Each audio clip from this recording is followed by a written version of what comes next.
All right. Well, this is exciting. I always like to try new things, and I think it's really exciting what we're all doing in Greeley in general. So I wasn't exactly sure of the format, and so I had a couple ideas that we could do, but and so feel free to interrupt me anytime with such a group like this. I'm happy to take questions anytime. So obviously, what Carol was just describing, so I tell patients, I'm a cancer doctor, right? So that's what oncology is. And I just want to kind of give you a little bit of journey about my own journey in oncology, but also where cancer is headed. So how many of you know someone has been affected by cancer, or you personally been affected by cancer? So almost everybody, right? So I mean, right now it's the second leading cause of death in this country behind heart disease. In about 10 to 15 years, it'll probably be the leading cause of death, but we're hoping to change that. And so people always ask me, why did you go into oncology? Isn't it depressing? And I said, no, the exact opposite. I wake up every morning just so inspired by my patients. People I know who've been affected by cancer. Nothing amazes me more than the human spirit that I meet day in and day out. And so when I was in training, you could go into all kinds of things. You could go into cardiology and anesthesia or whatever, but I kept coming back to my cancer patients that I would meet, and they were just the nicest people, and I connected with them, and I said, I want to do that. I want to take care of that human spirit that I would meet every day. And as I got into oncology and in cancer therapies, this was about 15 years ago. I'm not that old, but I mean, a lot has changed in the last 15 years, and it's tremendous. And what drew me into treating cancer patients is the patient and the patient's families.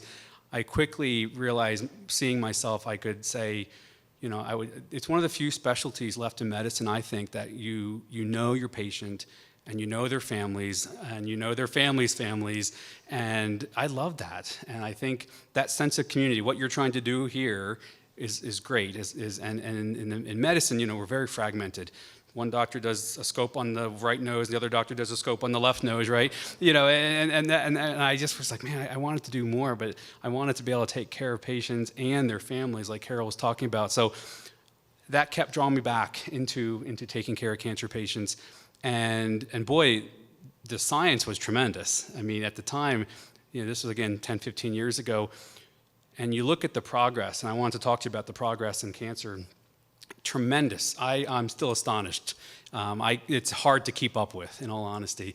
So between the connections that I make with my patients, I get invited to graduations, I get invited to birthday parties, I see people in the grocery store, and I guess maybe old-fashioned, but I like that part of medicine.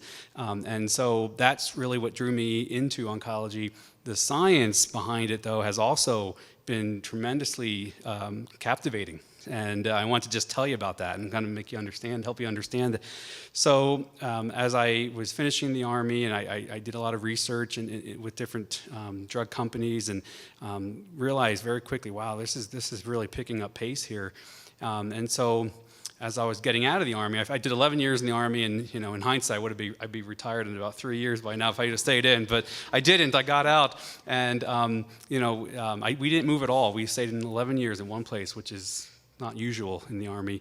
And so my wife and I were like, we want to look around. We want to go someplace. And there was no oncology program here in Greeley at the time. And Banner really kind of brought me here to help start this program. And at times, when you're stepping into something pretty new and really without anything, it really was almost like Kevin Costner's Field of Dreams. And not just the cornfields on West Greeley, but it was the idea of, what am I doing here? I'm leaving this gigantic military army with everything I have and everything I need, and to start a program. And so we've been very fortunate, and we've been able to grow this program, and we're very proud of our cancer program here. And so we want all you to know that, we have your backs, okay, in the sense of we very proud of the MD Anderson partnership that we have. So I'll tell you about that as well. So in the Army, you used to say, tell them what you're going to tell them, then tell them what you told them, and then tell them again what you're going to tell them, right? So that's what we want to talk about today. So I don't have any slides or anything, but I just wanted to kind of give you a journey of kind of where cancer treatments have gone, and maybe just a couple stories that still stick with me. And so one story is, every year in July, I get an email, and I look forward to that email. And it's from my first patient that I saw 15 years ago. And he was a retired lieutenant colonel. He actually had stage 4 colon cancer, okay? So, as we all know about different kinds of cancer, stage 4 is always the worst, right? And, we treated him many times in various situations, and boy, I almost look forward to that email. And I do keep in touch with him throughout the year. I do want to know what's going on, but he'll always send me an email, and it's very simple. Dr. George, thank you for another year. And wow. And and first couple of years he would do that. And then when I left the Army, he would send me cards. I'm like, man, that is amazing to me that here he is. I left the Army 6 years ago now, and he sends me that email. It's a one line. Thank you for another year. As if I'm the one who gave it to him, which I wasn't, right? I mean, I'm humble enough to know that, but that recognition of what we're doing with people's lives and how we affect that is truly amazing and really humbling. And so multiple stories I could go on like that, but that is one that sticks in my mind. I look forward to that email in July, not because but I like to know that, okay, he's doing good. And so the patient connection is really what drives us. And I think in oncology and in cancer, you'll find that most of the cancer doctors who treat cancer patients, it's really truly the connection. So we have a wonderful team over here just down the street, 2 blocks. I just drove straight from work, so 3 blocks down the street. I'm a medical oncologist, so I treat with chemotherapy.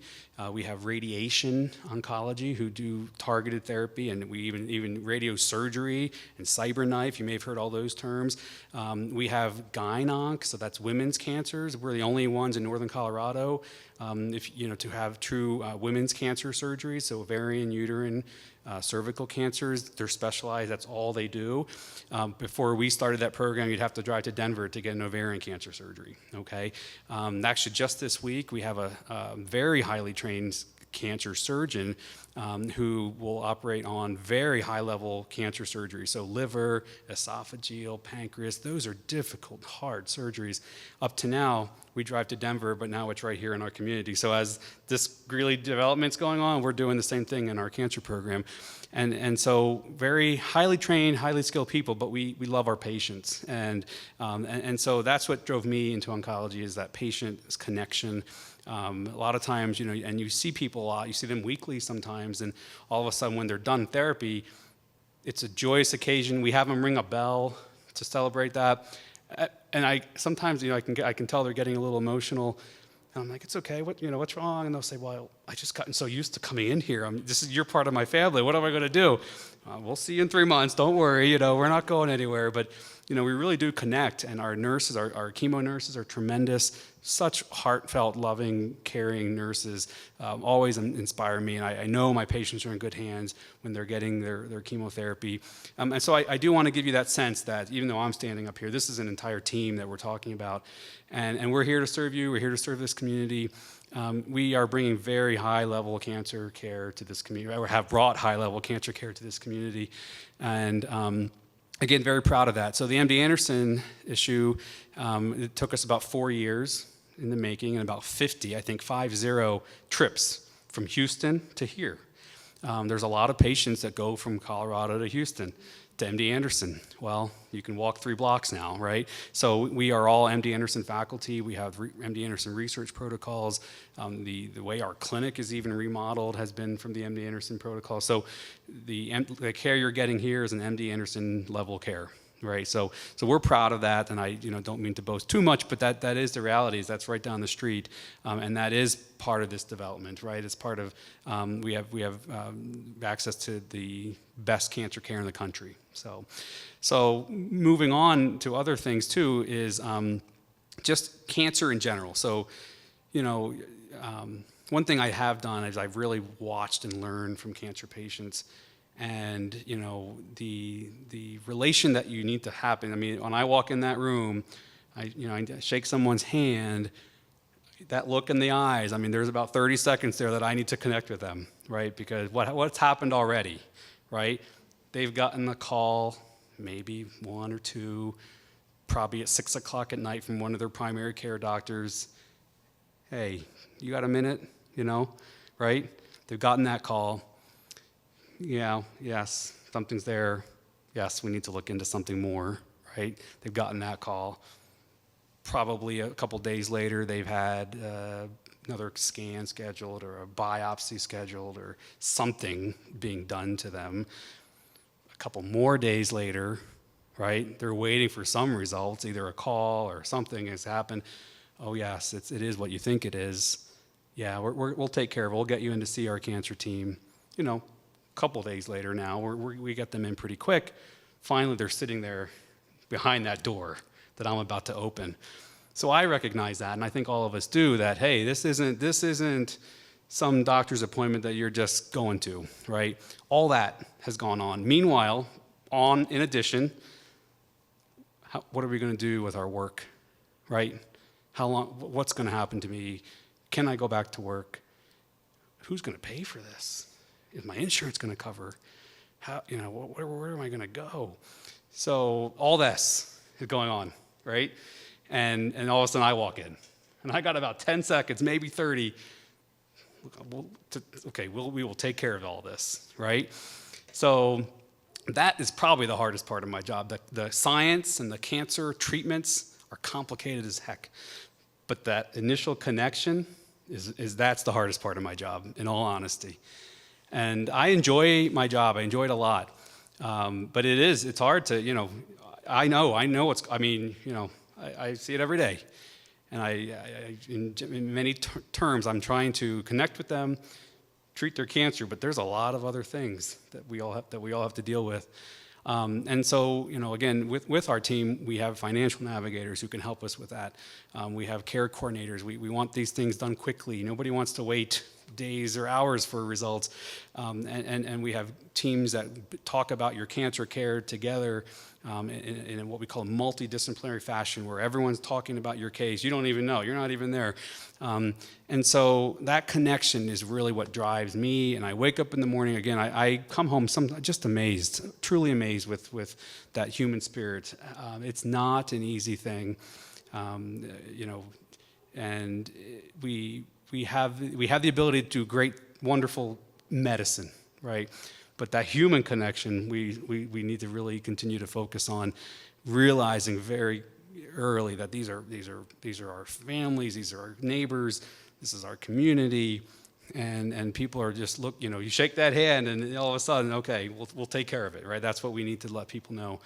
And so with oncology, so there's very complicated cancer cases. But at the end of the day, what we want you to know, too, is that we are here to take care of you, and we care about you and your families and all the other processes that go along with the big C word. And, in the 10, 20, 30 years ago, we used to call cancer victims, right? Victims. And we don't say that anymore. You're cancer survivors. You're cancer, cancer survivors, and so that reality is when I initially talk to a patient, there's various stages of this. The initial diagnosis is very hard. Then we talk about therapies, the side effect of therapies, and I'll tell you about how that's changed in a second. This is a long journey, and I attribute this to, I like analogies, so I attribute this, my role. So if who's been whitewater rafting? Any of you guys have been whitewater rafting? Where have you guys gone whitewater rafting? Poudre, Arkansas. Anyone in the Grand Canyon? Anyone that level?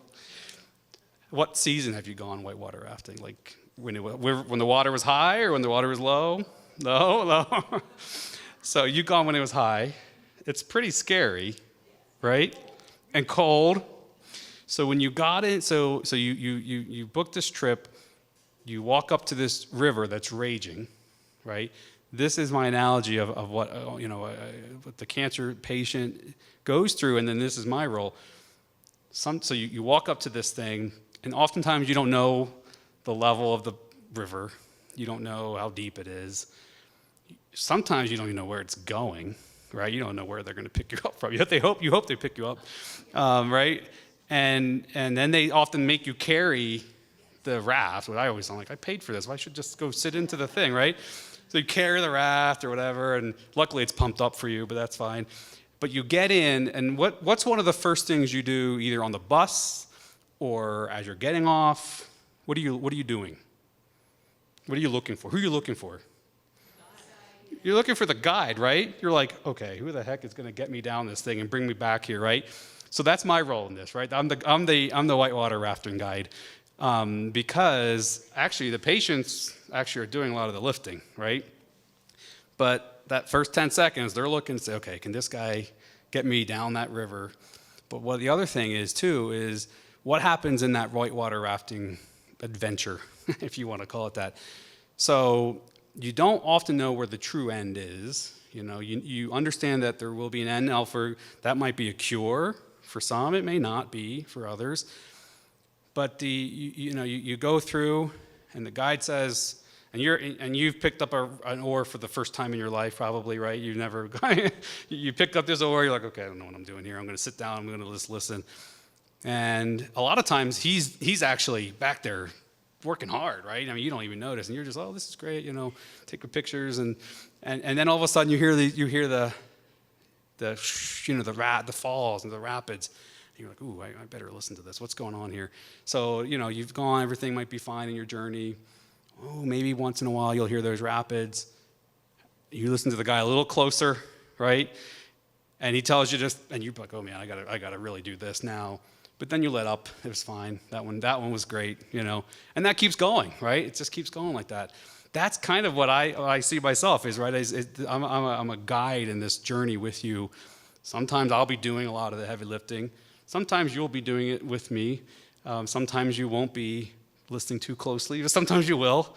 And at the end of the day, you have to trust that guide to get down to that area, wherever that's going to be. And that end might be different for everybody. Sometimes it's, I just need to get to my grandson's graduation 2 months from now. Sometimes it's, hey, I want to be cured for the next 10 years or 20 or 30 years. So that idea that, we're in this boat with you, because I don't want anything to happen to the boat. I'm in it with you, right? So that's kind of how I see this journey is, and that's simplistic, and I'm not trying to patronize anybody, but the reality is that's what this is, right? Is we're in this together. There'll be times when you are, paddling faster, harder. You hear those rapids coming. You're scared about what's going to go on the other side. But then I'll tell you, look, we'll go right down this way, or there's this treatment, or we have this radiation, or whatever. And those rapids all of a sudden are behind you. And you actually look back and you're like, actually, that wasn't that bad. It sounded so worse than what happened to me. And it was like, a little small rapid, right? And that's oftentimes what this cancer journey, at least, it's simplistic, and I realize that, but there's a long journey there because the time of diagnosis, the therapies, the side effects. The therapy ends, you still have side effects, but you're recovering. And then, then there's the cancer survivor journey, which is a whole nother journey. Right, Gene? So I told this story the other day with Carol. We've been in a lot of meetings together, Carol. But the cancer survivor journey is even a more interesting journey because during therapies, we have all this stuff. You're in that boat. You got this guide. You're doing whatever you're supposed to do.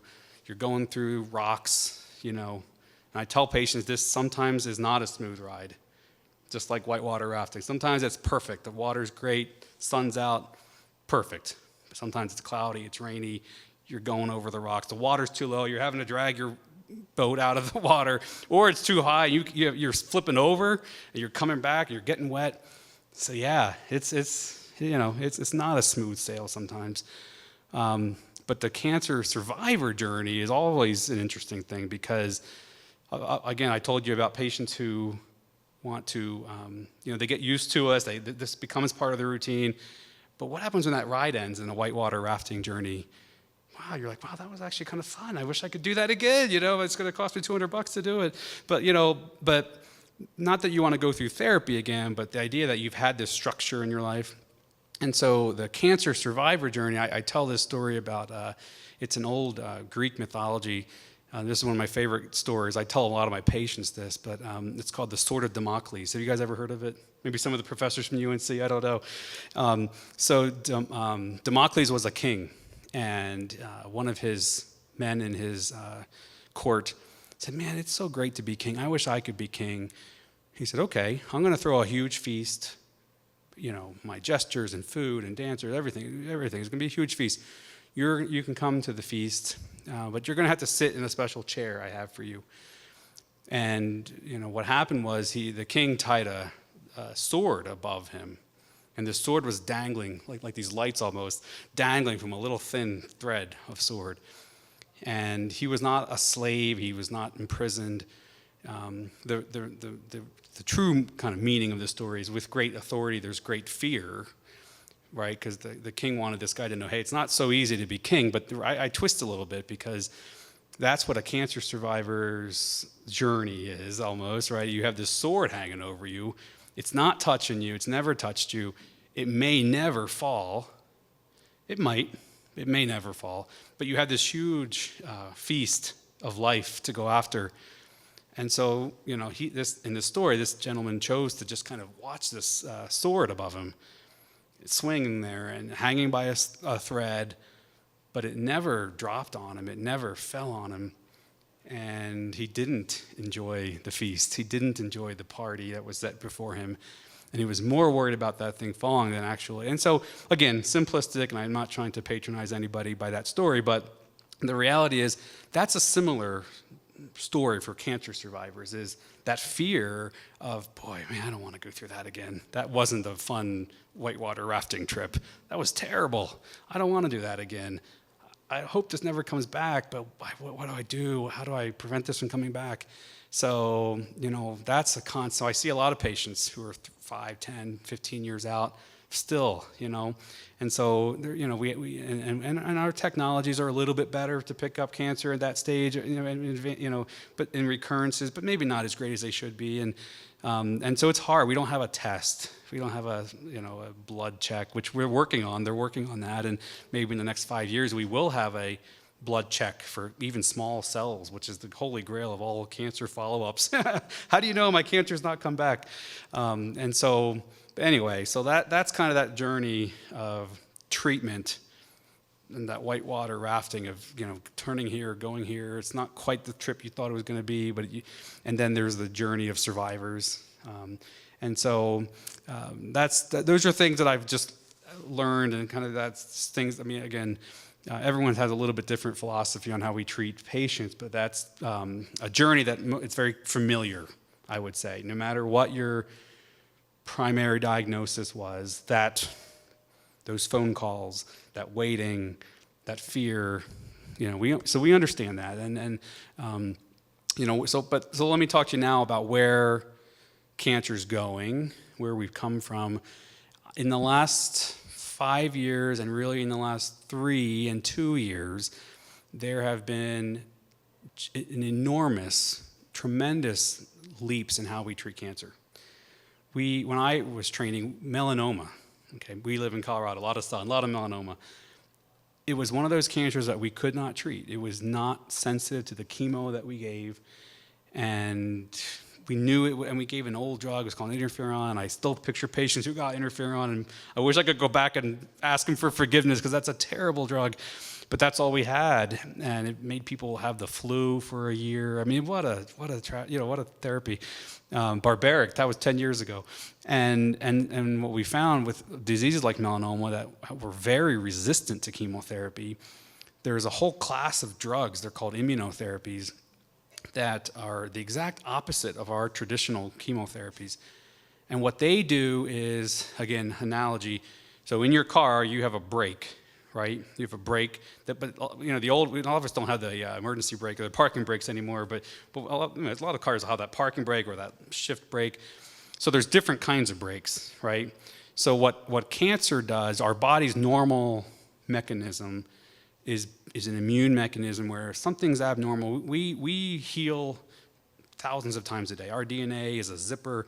It zips up, zips back. It's what an amazing mechanism, but it goes every day. It fixes things, fixes a little break. However, over time or exposures or whatever, that's how cancers develop. Is one break isn't fixed, all of a sudden 2 breaks aren't fixed, or 2 little zippers aren't, like the zipper in your pants, or your coat. How it gets all tangled up or whatever, the zipper comes off. So our DNA is doing constant repair, and when that doesn't work well is when we get cancers. So that's sometimes over a lifetime. If there's a genetic component to this, a family history, that happens earlier than later. But all cancers fundamentally are normal cells gone bad, right? And when they develop like that, they have a way to hide from your immune system. They actually pull that big brake up on your car, not the little brake that we stop our car with, but the big brake, right? And your immune system can't do a thing about it. So this cancer grows and grows and grows, then it grows and spreads and spreads and grows, and so there's a lot of mechanisms for cancer, but that's a simple analogy. So melanoma was one that it was amazing. You couldn't treat it. No matter what chemo we gave, no matter how we tried to suppress the immune system, thinking we can kill the cancer, melanoma would grow. And about 4 years ago, these immune blockers came out, these immune therapies came out. What they do is they take the brakes off your own immune system that the cancer has put on. It's like a cloak, if you're a sci-fi, what's the guy who's the cloak guy who'd walk into the walls, There's a cloak over these cancer cells that your immune system doesn't even know it's there. It's pretty amazing, but your immune system has no idea it's there. There's a brake, big master brake in the car, and these drugs actually take that brake off, and then all of a sudden your body can see it, and then your body can fight it. So that's a completely novel. That wasn't around when I trained, and that's a completely novel way of treating cancer. And what we found was that, so melanoma was the poster child. So, President Carter, I think he's 92 years old, he had melanoma to his brain. And he got these drugs. I'm not his physician, but he seems to be doing fine. Last I read a report about him, he sounds like he's in complete remission. But that's what those drugs do, is they take that cancer that was cloaked by your own immune system, take the brakes off, and allow your body to, oh wait, that's not supposed to be here. How'd that get here, right? And go and fight and fight and fight, and then all of a sudden the cancer's gone. Like, that's unheard of. In my world, that's like the Jetsons. That's way out of space here. And so then bladder cancer. Bladder cancer was very hard to treat. It still is, but sure enough, those drugs work for bladder cancer, lung cancer, head and neck cancer. You can go on and on. And so what we're finding is it actually doesn't matter as much anymore whether you have lung cancer or prostate cancer or whatever cancer. But what matters now is and that's one example, the immune mechanism. But what matters now is these certain mutations with certain targets. So I tell my patients, it's like telling me you drive a car, you have cancer, right? Versus I drive a V6 Chevy pickup with leather seats and tow capacity or whatever. The specifics matter. So in a few years from now, it really won't be far off where we are treating the mutation of the cancer as opposed to its site of origin. Right, lung and breast and colon, and so that's exciting. That's exciting to me. When I see these new drugs, they work way better. They work in diseases that we've never been able to treat, and they have a lot less side effects. People can go into complete remissions. We're debating in the oncology world: are they cured? Is stage 4 melanoma curable? That blows my mind because that was not the case, never has been. And so that's all in the last 2-3 years. I use melanoma as an example, and now there's these multiple classes of these kinds of immunotherapies. You may have seen commercials. Opdivo is big on the lung cancer commercials. Keytruda, Tecentriq. You've probably heard, you may have heard these, but that's the reality, is they take that cloak off. They don't actually damage your immune system. They don't suppress your immune system. You don't lose your hair, right? That's cool. But your body then is turned back on to a cancer that has been hiding for years, probably, if not longer. That's tremendous. That's exciting to me, right? So people say, why'd you go into oncology? Well, this is cool. I mean, we are, and that's 2 or 3 years, who knows what it's going to be 5 years from now. And so that's one example. You could do another example in multiple myeloma. The list of therapies for multiple myeloma 10, 15 years ago was a small list, a handful of diseases. I actually just saw a patient today in the hospital with multiple myeloma. I took him 3 pages of drugs that I could give him. I mean, that's tremendous. And then transplant. And so now, again, is myeloma curable? It never used to be. Maybe it is now. In leukemias, very hard diseases to treat. You may have heard of these CAR T cells. I don't know if you've heard of those. Another immune mechanism where these leukemias, especially in pediatric leukemias, are even harder to treat, more resistant. We're giving these immune therapies, and people are going into remissions when nothing else works. So, we're at the point in oncology where many diseases, it doesn't matter many times where they came from. What matters is the certain mutations. And then the ability to get these chemotherapies are a lot easier. So people do better, a lot less side effects. I tell patients this is like a light switch. It's either on or off. Your immune system is either going after this or it's not. So for me, the traditional chemotherapy, I could tell you what happens on day 2, what happens on day 9, what happens on day 10. I could tell you when your counts would come up. I could tell you what's going to happen 3 months from now. These things are interesting because these drugs, you don't know. I mean, we don't know sometimes. Okay, are you going to have an effect in your liver? Is it going to affect your skin? I mean, your immune system's head to toe, and so when they're on, it's on, and you sometimes have some side effects, but it's very specific to the immune system as opposed to organ function. So people do better with these. They live longer with these, and so that's an exciting thing when you talk about new therapies, and so.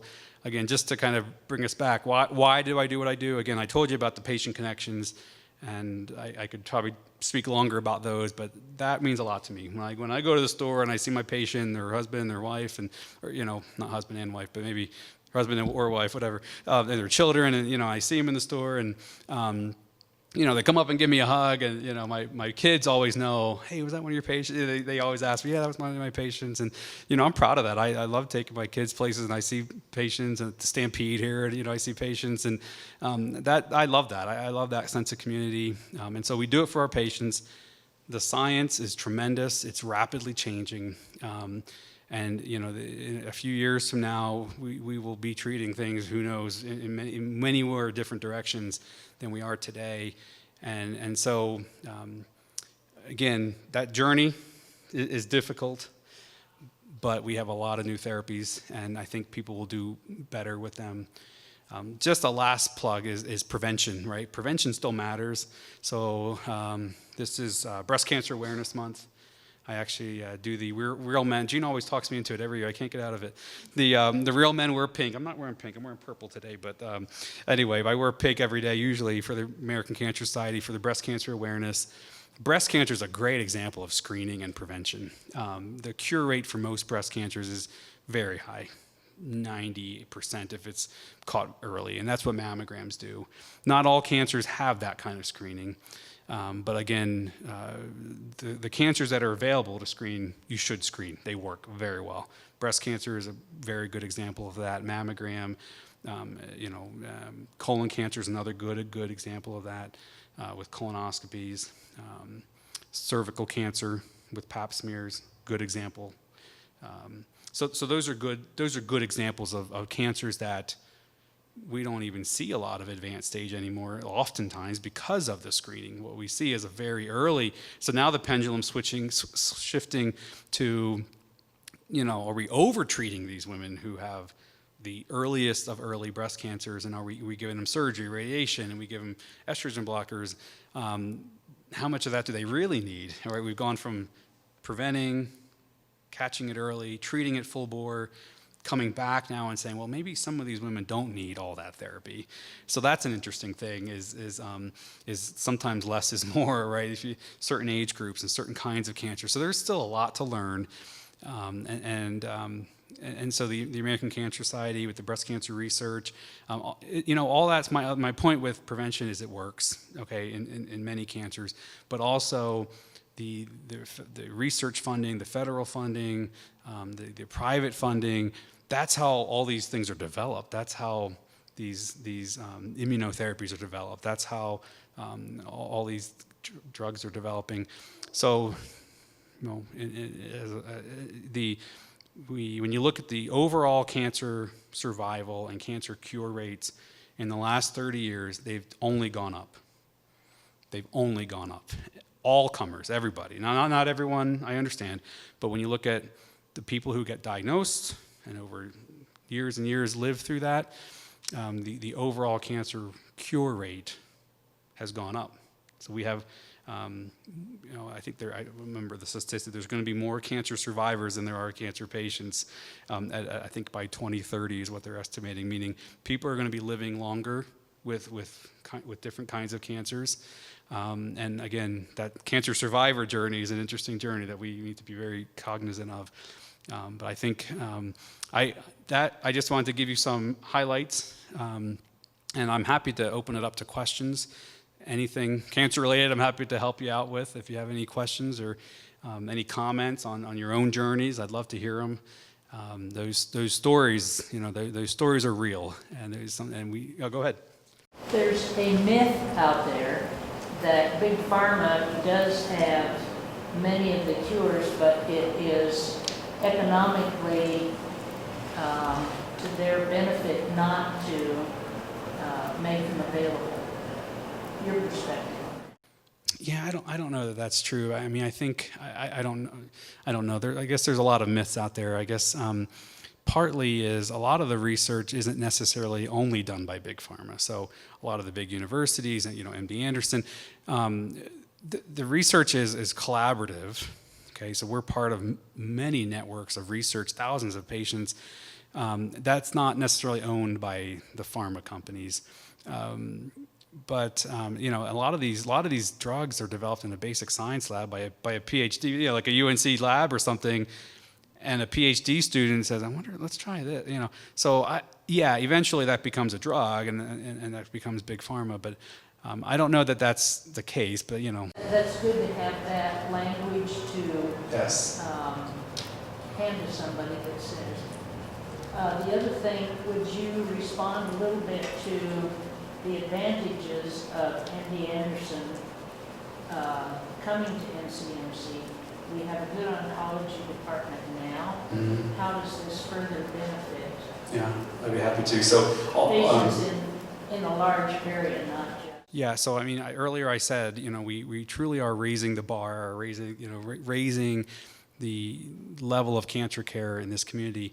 So we pretty much, short of a transplant, we can take care of almost pretty much any level of cancer that you have.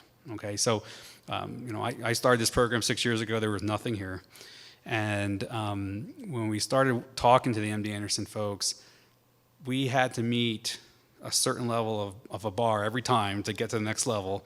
So everything we've done already in our cancer program has been geared to that. So right now, when you're a breast cancer patient, we have multidisciplinary clinics, meaning we bring you into one room. It's hard enough to get to one appointment, but oftentimes you got to see me, you got to see our surgeon, you got to see radiation.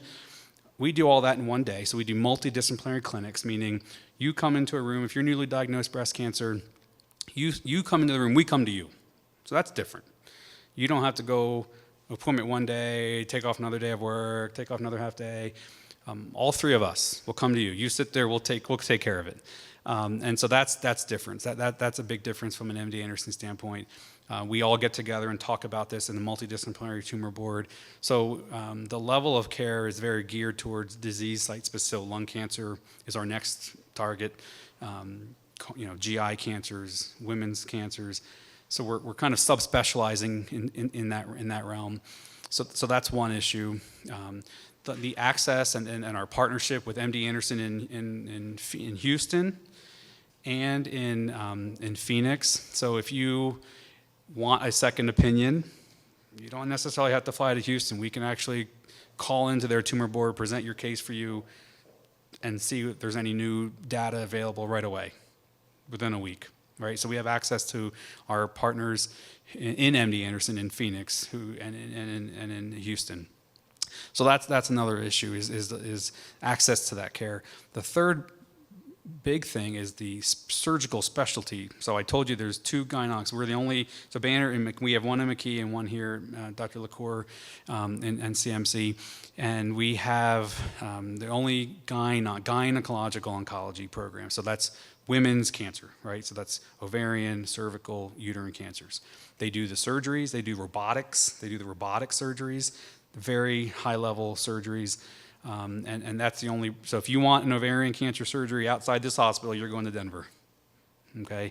And nothing else in Northern Colorado has that level of gyn-onc care. Another issue is the research. So I'm actually our head of our research program. So we are bringing in a lot of trials that are from Houston, from Phoenix. All these new drugs start as trials. So the access to those trials is a very key, important part of our program. I would say that those are probably the big 4 areas. Cancers that typically 10 years ago would be considered a death sentence, such as pancreatic cancer, has that also advanced? Yeah, so not quite as much. So pancreatic cancer, yes, has made some improvements. I do think these drugs will get into something like pancreatic. There are still some that are still very hard to treat. So I'm not painting a completely rosy picture up here. Yeah, pancreatic cancer is still a very difficult one. The techniques for surgery have improved. The techniques for delivering radiation have improved. So that's improving. I don't think there's a lot of work to do on pancreatic cancer. Small cell lung cancer is another good one. I'll give you an example. Small cell lung cancer, very hard to treat, very aggressive kind of cancer, hasn't responded to a single thing in 50 years, right? There's a trial now with that standard therapy and the immunotherapy. That's perfect for small cell. So it's changing. But those 2 are probably the 2 I'd tell you that those are still the hardest to probably treat. Yeah. Can you talk about targeted gene therapy? So yeah, so targeted gene therapy as far as chemotherapy. So the immunotherapies I just told you about are more, again, taking that big shift break off, right? Letting the body kind of take care of things. The perfect example of targeted therapy is CML. Have you guys ever heard of CML, chronic myelogenous leukemia? So about 20 years ago, so I went to school in Philadelphia, so the Philadelphia chromosome is what this is called. So CML is a great example because most cancers involve hundreds, if not thousands, of various gene mutations or protein mutations. CML has 1.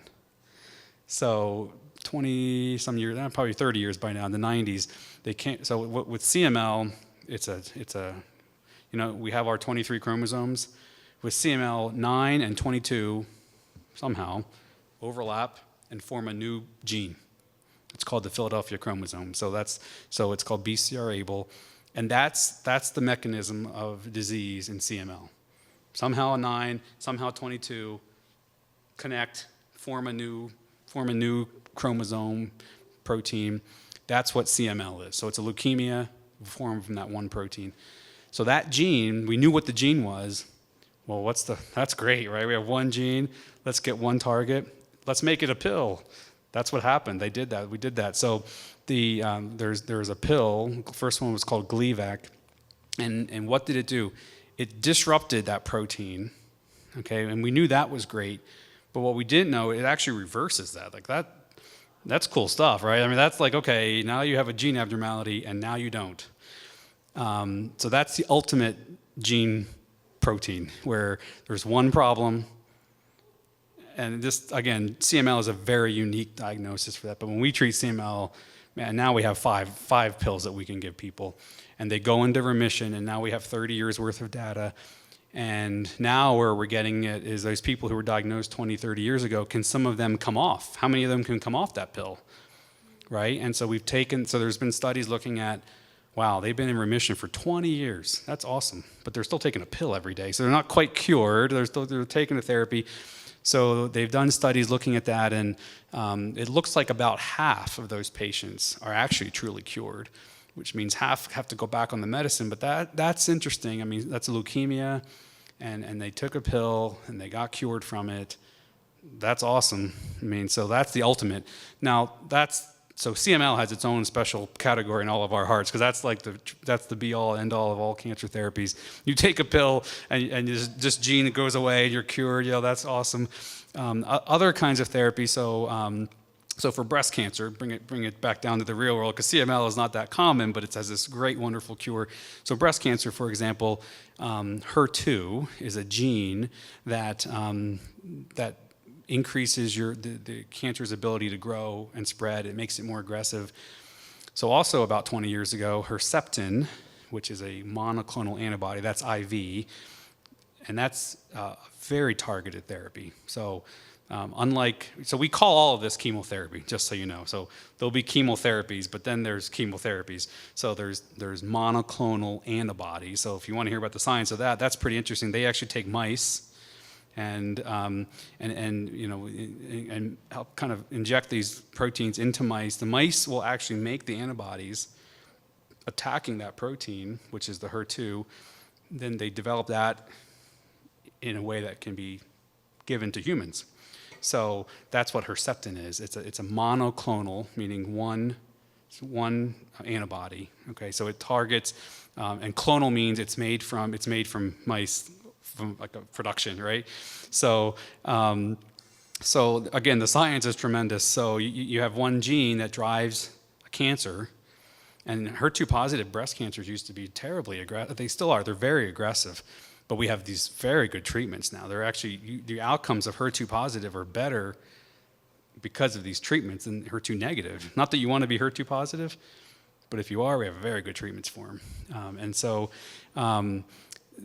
that's a gene that the breast cancer is relying on to grow and spread. And then we give them this IV therapy that targets that HER2 production. So I could go on, Gene. There are several, but that's where oncology is going towards. The idea of old chemotherapy, right? Like, is really outdated. I meant to say earlier, a few years from now, so not only will it not matter where your cancer came from, it will matter the mutations, but we can do it all without the bad stuff, the rough stuff, right? The old stuff. And these targeted therapies, these immunotherapies, the combinations of them. Another good example is a medicine called Avastin, which is a VEGF inhibitor. So vascular endothelial growth factor, right? So I'll quiz you on it later, but remember it. So cancer, how does it spread? It grows through mutation, but it gets into your blood, and so it relies on developing new blood growth, right? So Avastin came out also about 20 years ago, probably 10, 15 years ago. And that is a very targeted therapy. It's given with chemotherapy, but it targets blood vessel growth. So it stops the abnormal blood vessel growth of cancers, right? So we give it with chemotherapy, but so nowadays there's a lot of trials looking at, do we really even need this the old chemotherapy, the bad stuff, that's what I call it. Can we give Avastin that blocks the blood vessel growth? Can we give the other mutation that's associated with that cancer? So I picture myself in, I don't know, maybe 10 years from now, maybe less, not telling Mr. Smith that he has prostate cancer or colon cancer, but that you do have a cancer with XYZ mutation, and I'm going to give you 3 drugs to target those mutations, right? And those might be the same mutations that Mrs. Jones has in a different kind of cancer, but we might have 3 pills or 1 pill that targets all 3. I mean, that's where this is going. It's not too far fetched. So, yeah. So I'm a two-time veteran of your program up there. Oh. And actually, almost 20 years ago, received a monoclonal antibody that changed my life. Rituximab? Uh-huh. Yeah. But I'm kind of, rather than a question, I guess I'm going to give you a sales pitch, which is, in the aftermath of those treatments, one of the things that we have here in Greeley that I know you know about, hundreds of people, if not thousands, have benefited from the UNC Rehab Center. Oh, yeah. And as we've learned, that's in jeopardy now. Mm-hmm. And I'm just going to get out there with an appeal to, we hear MD Anderson and we think that's an amazing resource that can it be brought to bear for us here in this community to help us connect with the rehab center on campus, with the research they're doing, and keep it going. So Yeah. like I said, it's very self-serving, but No, not just for me, I think there's hundreds of people. I think that's an excellent point. I've actually talked to a few folks over there, and you know, I don't speak for Banner, but I can. There's things that we can do.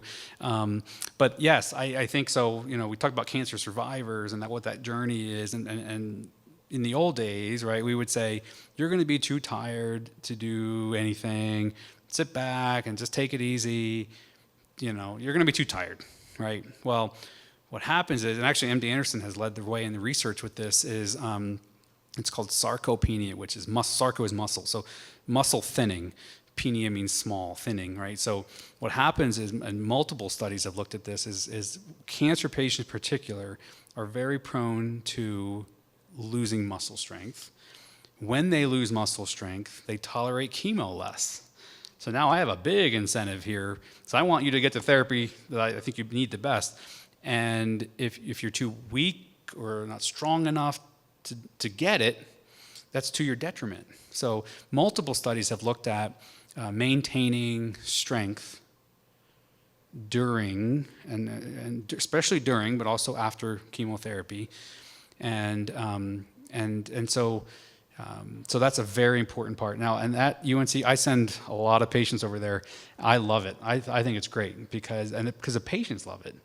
You know, you guys do a comprehensive exam, and they look at balance, neuropathy, strength. It's a very it's unlike when you go to like a normal physical therapy. If you have a stroke or something, you need to get stronger in your arm. Unlike that kind of rehab, this is a more comprehensive total body. So they do a great job over there. I send a lot of patients during chemo. And so the idea of just sit back, you're going to be too tired, that's not good enough. We need to get our patients up, moving around, keep their strength up, because ultimately they'll do better, they'll get more chemo, they'll tolerate it better, they won't get as sick, and so it really feeds on itself. So I support the program very much, and we just are beginning discussions on seeing what we can do and how we can help. Yes. So. You said cancer hides. Where does it hide? And why does it stop hiding? Where does it hide? Earlier you said cancer hides. Yes. Now our question is, where does it hide? And why does it stop hiding? So where does it hide is an interesting question. We think it hides in the blood, turns out, okay? Again, the blood vessel growth, that's what's feeding on, but it goes into organs. The reason why you don't see it or feel it, and even a CAT scan, you could have a CAT scan, tomorrow and not have any cancer, and 6 months from now have a cancer. And people say, well, how does that happen? Well, a CAT scan is going to pick up about, in order to have a 1 centimeter, so half an inch, that's about 1 million cells. Okay, so you need almost that level. So by the time I see it on a CAT scan, there's about I'm sorry to interrupt, but it's in the PET scan. yeah, or a CAT scan or a PET scan or anything like that. Yeah. So by the time it shows up on a PET scan or a CAT scan, a 1 centimeter, about half an inch, that's pretty small. That's over 1 million cells. So that's when it stops hiding, is kind of when we pick it up on scans. Most cancers, though, don't have symptoms. They don't have all these symptoms that you think. Some do. Sometimes you'll feel a mass. A lot of times you won't. And so certain cancers, like we mentioned, pancreatic is notorious for not having not a single symptom until it's way too late. So then all of a sudden it shows up. It starts affecting organ function. People show up with liver failure. They're yellow and they're jaundiced. It's because it's progressed too far. So it hides in the bloodstream? Well, so that In the blood wall? yeah. So that's an interesting. I don't think I could give you. That's right. I'm very curious. So I'll tell you one thing. We are developing a cancer blood screening, cancer screening in the blood that can detect very, very little amounts of cancer.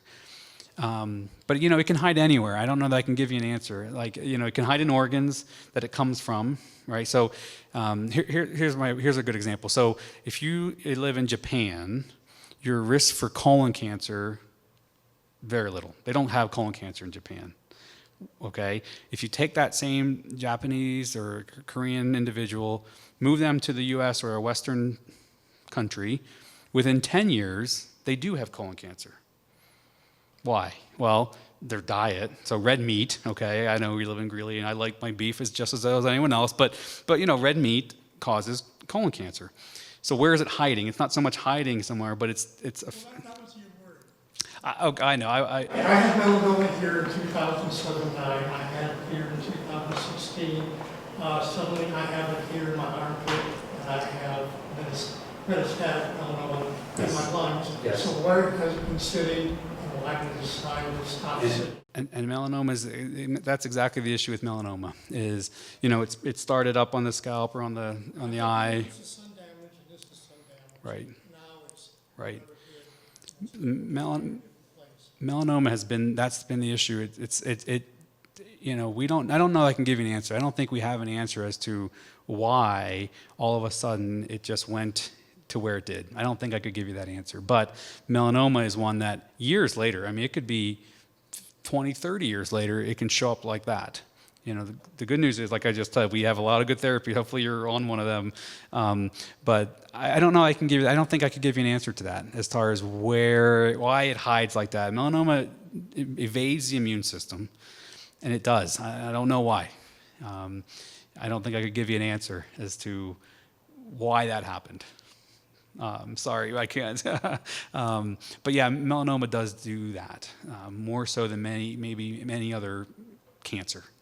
So, what other questions? Any other questions? This is kind of a bummer question, I think. So medicine has advanced. Is our insurance company, are they advancing as well? Or are they paying for these very specialized treatments and research? I'm sorry. Okay. Yes, they are, and so here's so because of all the research that goes on with cancer, we have large national guidelines, and those guidelines help us. They help our patients. So those guidelines are the standard of care that pretty much everyone should get, whether you're at MD Anderson or you're not. And so there's a certain level. Okay, once these drugs become available, they get FDA approved. A lot of times now, it's a pretty quick process. So there's a difference between experimental drugs, which a lot of insurance companies may or may not cover, versus standard therapies. Okay, and a lot of our guidelines talk about, you know, first-line therapies.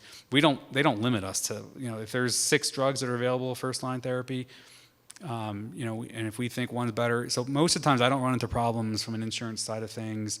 But here's an interesting, so on the infusion, so if I bring you in to give you an infusion, that's going to be pretty much paid for by your insurance company. Where the issue is, where we run into the rub, is the pills, right? Everyone wants a pill for their cancer. But I also tell patients that gets through your Part D in Medicare or your prescription drug copay. That is different. It's way more expensive to get you that pill than it would be to give you the IV, right? Because that all of a sudden is not generic at all, and it is, you know, again, billed through your prescription drug plan. So these pharmacies mail them to you as a prescription drug, and so, you know, that gets very expensive. They cover it, right? But you still have your out of pocket for your drugs, for your, like, you know, just like you go to antibiotics and you get, you know, you pay for Augmentin or something. You may pay $20 for that Augmentin, but you're paying several thousands of dollars for these pills. So the oral oncolytics is what we call that, is an issue, big issue.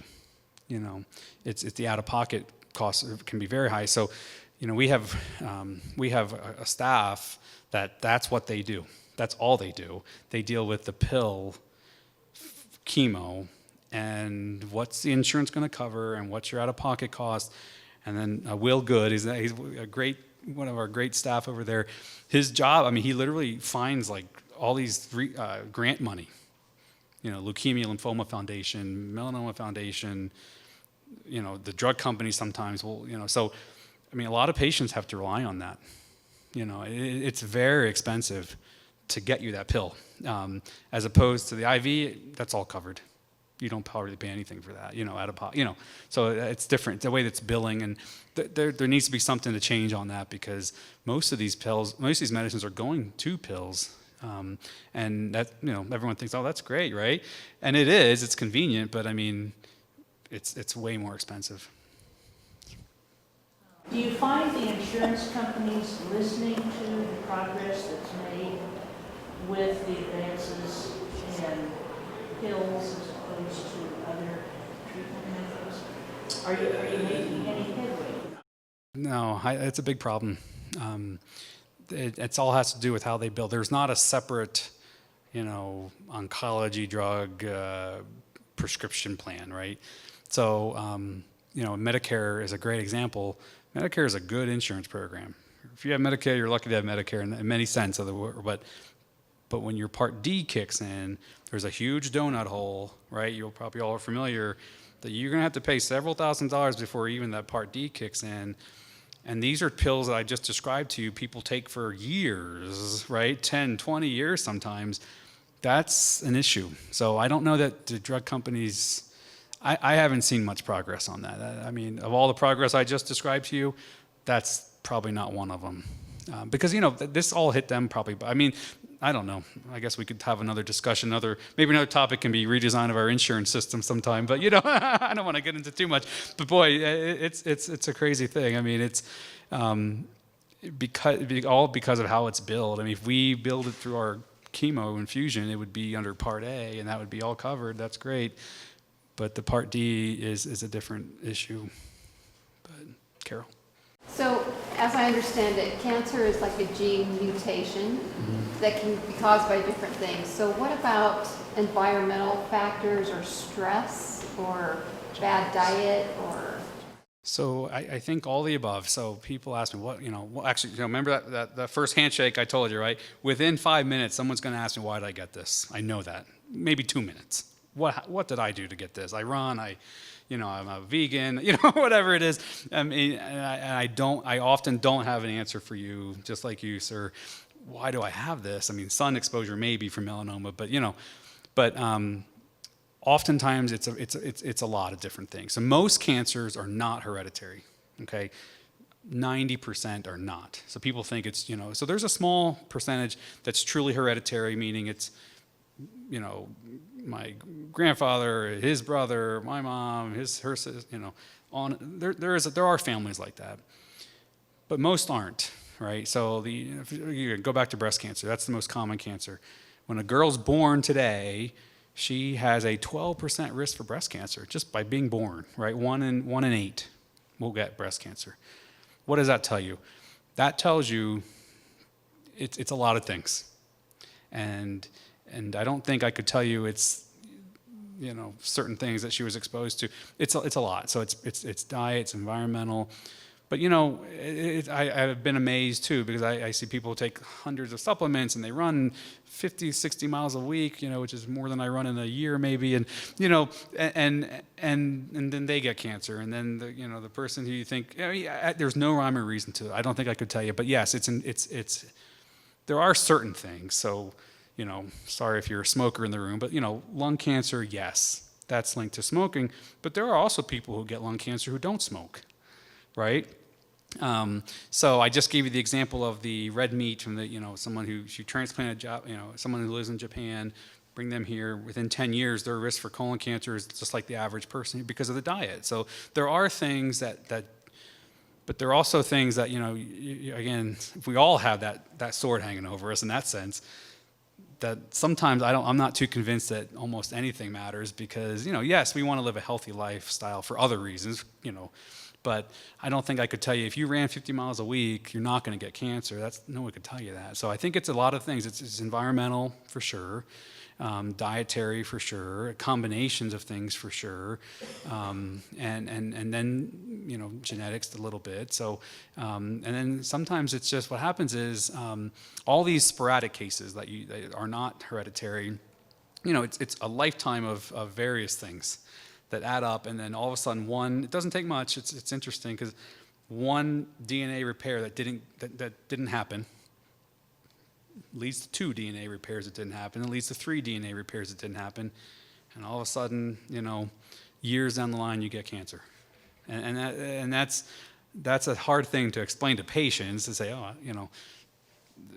but what I usually tell them is, look, this is not your fault. You didn't do anything, or you did not do anything that made you have this. We'll deal with this. We'll take care of it. We can't go back and blame ourselves for something we did or didn't do, something our mom exposed us to. So that's what usually I tell patients. But yeah, with that first handshake, it's a heavy handshake. But I know in the first minute or two, maybe 5 minutes, someone's going to ask me, "Why did I get this? How the heck did this happen?" And so but the answer is, sometimes we don't know. I don't know.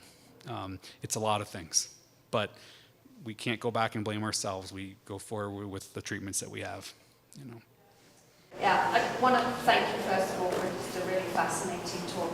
Very inspirational, and let's hope that one day cancer really is cured. Yes. I kind of have a question about your philosophy as a physician, and you shared a lot about how new science and new medicine, new technologies even, are changing our ability to cure and or to treat cancer. But how do you reconcile your kind of role as a treater or a curer of cancer with the inevitable that there's probably times where patients are not going to be cured, or the family says we can't suffer anymore. And I'm thinking, basically, must be familiar with his work, the book Being Mortal by Atul Gawande, I think, where he talks about how physicians are kind of trained that at all expense we will cure the patient, and curing the patient is the end goal.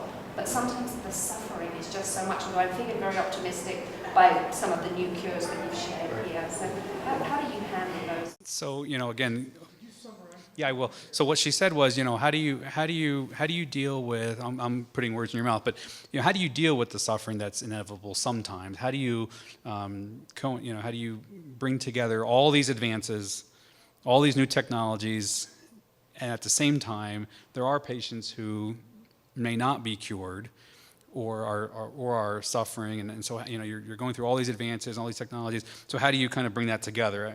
How do you deal with that as a physician? And so, again, I did tell you, in the beginning, what people said, what made you go into this? And I told you it's my patients and it's the science. Well, there really is. There's a few times in life that we all remember, right? We all remember our wedding. You're supposed to remember. Don't forget your wedding, right? We remember our wedding dates. Remember the birth of I still picture the birth of my kids. We all have those memories. But we also remember the death of our loved ones, right? We do. We remember when our mom passed away. We remember when our grandfather passed away. We remember where we were. We remember what we said to him. Hopefully we got to say something to him. So there's actually no greater privilege than to be a part of that process, right? So yes, and I also tell patients, because again, depending on the stage, within these first handshakes of visits, that does come up, and it needs to come up. And so I'm a big believer. I'm very transparent. I will tell you what your stage is. I will tell you. But I usually ask patients, what do you want to know from me, right? Because some people aren't ready for it right then, and maybe they know, but they don't want to hear it right then. Some people say, you tell me everything you know. I want to know about it. And so I'm conscientious about the delivery of that and when that happens, because I just told you there are a few cancers that we can't necessarily treat very well, and we don't treat very well, and we don't have good cures for. And so when I know that I'm going into that room, I know that, that's, it's on me to make sure that patient gets that information. How we do it and when, I want the patient to be ready for it. Most patients want to know what's ahead. They want to know this river raft, right? They want to know, okay, what's the deal here? Do I have 6 months to live? And some cancers, that's what we're talking about. So to me, there's no greater privilege than be a part of that and help guide that discussion. And the reality is, I also tell patients, okay, I'll give you an average, but I'm not your maker. Right? I don't control that, first of all. So don't come back to me 5 years from now and you told me I was going to die in 6 months. Well, I was wrong. Okay, great. Good for you, But I do tell patients, I'm not your maker. Okay, I'll give you averages, but averages are averages, and there's people who do better and there's people who do worse. But you get a sense of what this is, right? That's one thing. But then if there's new therapies like melanoma, I would say, look, there's a lot of new therapies that we don't even know how well people can do with them too. So that's my usual kind of approach. But in that, I also do try to provide hope somehow, right? So I think people will do well with honesty, people will do well with transparency, but when you take all hope away, that's not exactly what people want. People don't do too well with that. So I do try to provide hope, even in that time. I've had patients who show up in my office, and I have to get them right into hospice because I think they're going to pass away in 2 weeks. I mean, that happens, okay? Again, there's no greater privilege for me than to help that family, because oftentimes by then you're actually probably helping the family more than anyone else. But the patient, we have a great palliative care team that focuses on symptoms, pain. I mean, a lot of times we'll get the palliative care team involved early for a lot of cancers, not just the end stage cancer, and they'll see those patients down in the room, in the infusion room with us, and they come down there and see them with us. They focus on their pain, they focus on their nausea. So we are very cognizant of that. We want to make sure that no matter what stage you are in therapy, there's a lot of symptoms involved with therapy, and we want to address those symptoms. But especially when you're talking about the dying patient or the patient that there's a for me, again, I say that not lightly, but that's a great privilege to take part in that time of life where you're going to remember those 3 things in your life, right? That's a privilege to be a part of that. And to do that in a way that still leaves some hope. There's always hope. Hope for what? I mean, there's a lot of things we can get hope out of almost any situation, I think. So we want to provide hope. We want to make sure they're not suffering. We want to improve their quality of life. We want to address the family's needs, the patient's needs. So that's how we do that. I mean, at that point, it doesn't matter about gene therapy. It doesn't matter about immunotherapy. You're sitting there and you're talking about what's going to happen, and the family often knows, the patient often knows, and so. But sometimes that's a journey too. Sometimes that's 2 years away or 3 years away. So we don't go into that every single time, But there is a time when you realize, wow, I don't have any more therapies, right? I just told you about all the therapies that we go on. There is sometimes where we don't have therapies. But we do have the ability to offer compassion, provide hope, relieve suffering, and that's an important part. So I thank you for that question. Does that answer your question? I mean, that's my approach to it. But yeah. What other? I was curious about earlier you were talking about the cost of the drugs, and I'm guessing that up front they probably cost more because you're paying for the research and development that led to it. So would you say that maybe, let's say 5 years from now, that where the drugs cost today, they become more common, by maybe economies of scale, they would actually go down? And they will, and that's a good point. So, the typical patent is 7 years, and that's probably about, to get a drug to market, to be successful, it's usually about 20 years of actual research and development. So, I'm not advocating the cost of them. I'm just telling you that what happens in that. But there's a big push for what we call biosimilars. So these aren't generics. So Neulasta is a good example. Neulasta is a shot that we give to people to help their immune system stay up. Well, Neulasta, I think its patent ran up or it's about to run up. There's about 3 versions now of Neulasta that are biosimilar. So the FDA has looked at classes of medicines, like how can a company hold a patent for a class of a medicine, right? That's not, I mean, they own the drug, but not to be able to make it, So a class of a medicine, so they call it biosimilars. So there's a big push for biosimilars, and those cost 70%, 70% less than what the brand name is. And so that's, I think, where the insurance companies probably will play and say, hey, look, these are the same drugs. Why do you have to give Neulasta versus the biosimilar? And I agree. I don't think that you need to. So there's a big push for biosimilars. And then, yes, these patents will run out eventually. And Gleevec's a great example. Gleevec was the granddad. Remember the CML, Gleevec, 20 years is way off patent. But since then there's been 3 or 4 other ones. Now they're better. They are better than Gleevec, but Gleevec still works. I tell patients it's like, you know, I could go buy a big Cadillac Escalade or something and come to work with it, but I also drive my Toyota Camry just fine, right? It gets me to work. It's reliable. Gleevec's like a Toyota Camry. It'll do its job, you know? So the reality is just because it's new doesn't mean it's necessarily better. And so once you start getting multiple agents in a class, the prices do come down.